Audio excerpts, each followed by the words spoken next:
মাফ করলে একটা আলাদা শান্তি আছে ভাই। আপনি মাফ করবেন, দেখবেন আপনি দিন শেষে ভালো আছেন। আর আপনি খালি ভাববেন যে আমি প্রতিশোধ দিব, ওরে আমি দেখে ছাড়বো, রিভেঞ্জ নিয়ে ছাড়বো, আপনি প্রতিশোধের আগুনে জ্বলে পড়ে ছারখার হয়ে যাবেন। So you have to forgive everyone from your heart. মন থেকে মাফ করবেন, হৃদয়ের প্রশান্তি দান করবে। একজন আওয়াজ দিয়ে বলেন, তিনি কে?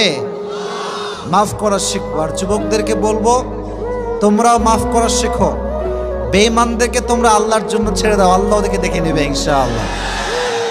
যারা প্রতারক, যারা বিশ্বাসঘাতক, যাদের কথা কাজে মিল নাই, এদের সাথে কোনো সম্পর্কের দরকার নাই। এদের জন্য আল্লাহ একাই যথেষ্ট। ঠিক কিনা বলেন যুবকেরা? আমরা তো বড় মনের মানুষ, আমরা তো ব্রড মাইন্ডেড পার্সোনালিটি বিলং করি। আমরা মাফ করে দিব, বাদ বাকি আল্লাহ ভরসা। ঠিক কিনা যুবকেরা? তাহলে প্রথম মেসেজ আজকের এই মাহফিলে, এই যে আমাদের হৃদয়টা আছে, এই হৃদয়ে কোনো হিংসা বিদ্বেষ থাকবে না, কারোর জন্য কোনো প্রতিশোধ থাকবে না। একটা সুন্দর হাদিস শোনাই।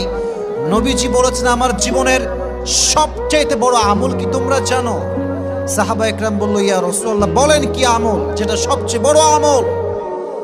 নবীজি বলেন, এটা কোনো তাহাজ্জুদ নয়, এটা কোনো দান নয়। ইন ইসতাতা'তা আন তুসবিহা ওয়া তুমসিয়া ওয়া লাইসা ফি কলবিকা গশশুন লিআহাদিন ফাফআল যালিক ওয়া যালিকা মিন সুন্নতি ওয়া মান রাগিবা আন সুন্নতি ফালাইসা মিন্নি। নবীজি বলেন, আমার জীবনের সবচেয়ে বড় সুন্নাত আমল হচ্ছে তুমি এক রাত কিংবা একটা দিন এমন ভাবে অতিবাহিত করবে যে তোমার হৃদয়ে কারোর জন্য কোনো হিংসা বিদ্বেষ থাকবে না।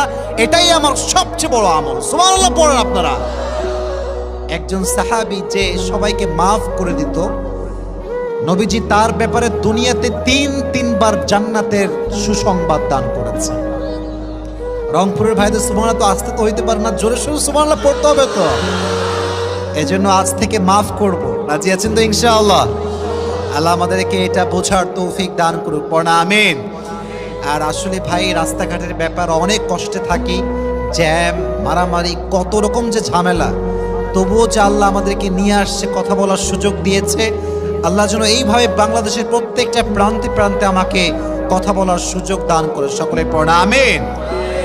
তবে এতটুকু বলতে পারি, আজকের ওয়াজ যে শুনবে তার জীবনের সমস্ত দুঃখ কষ্ট হালকা হয়ে যাবে। সুবহানাল্লাহ পড়লেন না আপনারা?